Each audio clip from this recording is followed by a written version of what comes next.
So here's the first punchline. Cities have defused the population bomb.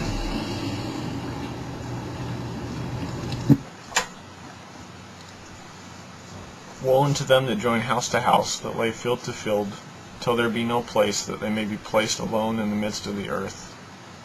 Isaiah chapter 5, verse 1.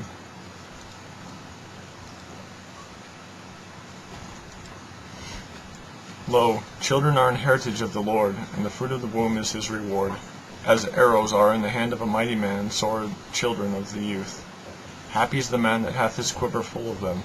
They shall not be ashamed, but they shall speak with the enemies in the gate. And God blessed them, and God said unto them, Be fruitful, and multiply, and fill the earth, and subdue it, and have dominion over the fish of the sea, and over the fowl of the air.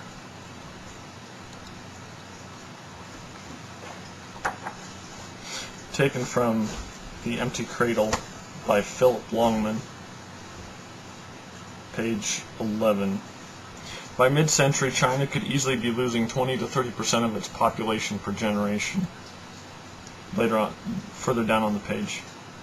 India's sudden drop in fertility means that its population will be aging at 3 times the rate of the U.S. population over the next half-century. Page 31. Consider the example of Brazil's birth dearth.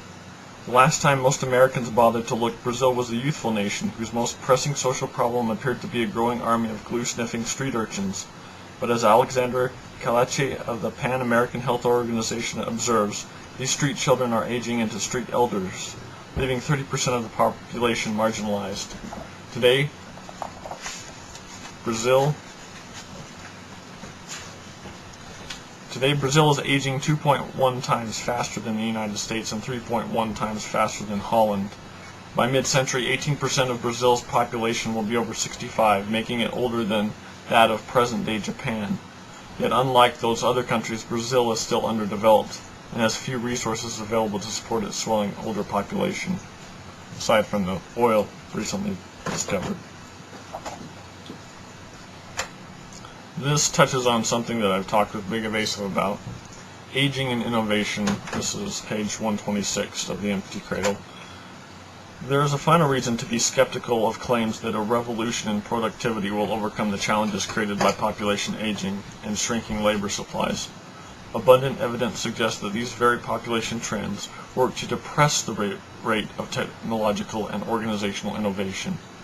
Cross-country comparisons imply, for example, that after the proportion of elders increase in a society beyond a certain point, the level of entrepreneurship and inventiveness decreases. In 2002, Babson College and the London School of Business released their latest index of entrepreneurial activity by country, known as the Global Entrepreneurship Monitor. The index measures the percentage of a country's population that is involved in planning new businesses or in owning or managing businesses that are less than 42 months old. As Sylvester Shaver, a pension expert from Watson Wyatt Worldwide, has shown, there is a distinct correlation between countries with a high ratio of workers to retirees and countries with a high degree of entrepreneurship as mentioned by the index. Conversely, in countries in which a large share of the population is retired, the amount of new business formation is low. For example, among the most entrepreneurial countries on earth are India and China, where, at least for now, there are roughly 5 people of working age for every person of retirement age. Meanwhile, Japan and France are among the least entrepreneurial countries on earth, and have among the lowest ratio of workers to retirees. Countries such as the United States, Canada, Italy, and Germany have levels of entrepreneurial activity that correlate closely to the age of their populations. At least at a high level, concludes Shaver, there seems to be some relationship between entrepreneurialism and the age structure of society.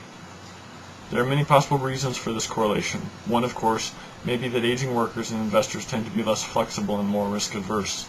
Both common sense and a vast literature in finance and psychology support the claim that as we approach retirement age, we become more reluctant to take risks with our careers and nest eggs. It is not surprising, therefore, that aging countries such as Japan, Italy, and France are marked by exceptionally low rates of job turnover and by exceptionally conservative use of capital. Because prudence requires that older investors take less risk with their investments, we can expect that as populations age, investor preference will shift towards safe bonds and bank deposits and away from speculative stocks and venture funds.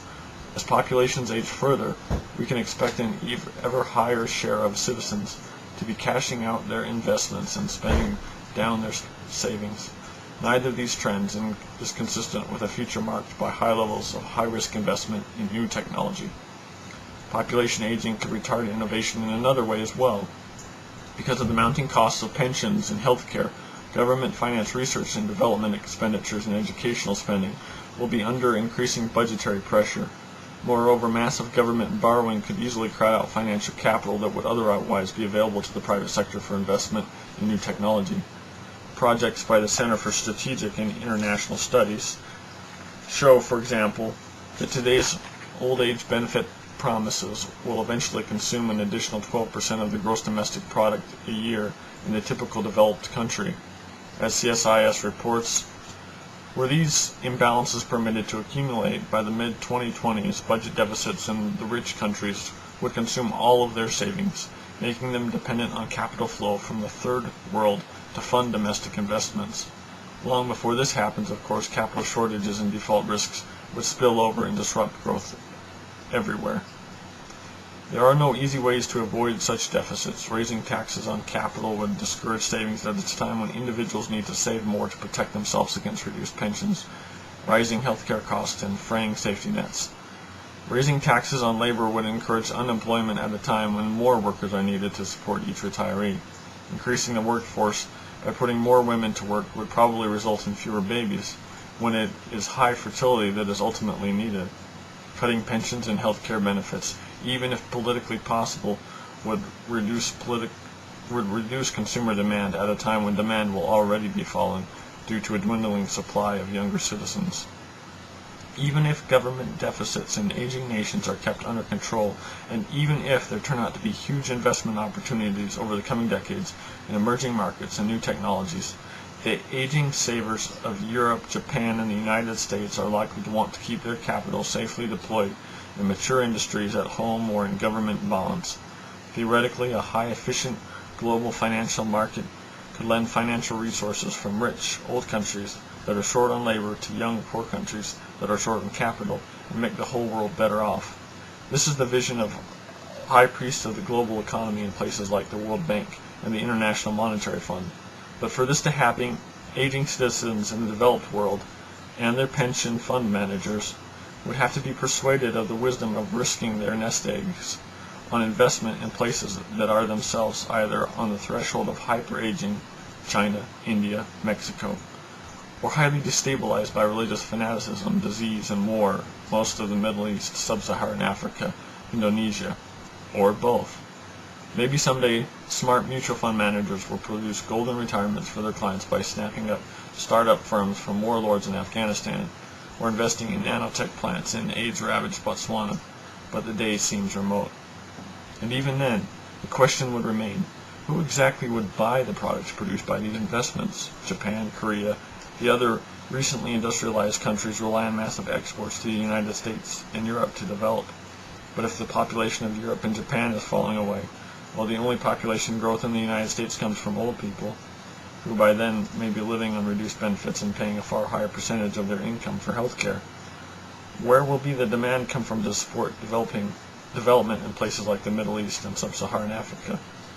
It also stands to reason that as the preponderance of people in a society become middle-aged or older, there will be increasing political resistance to the kind of creative destruction that economist Joseph Schumpeter once identified as the dynamo of capitalistic and technological progress.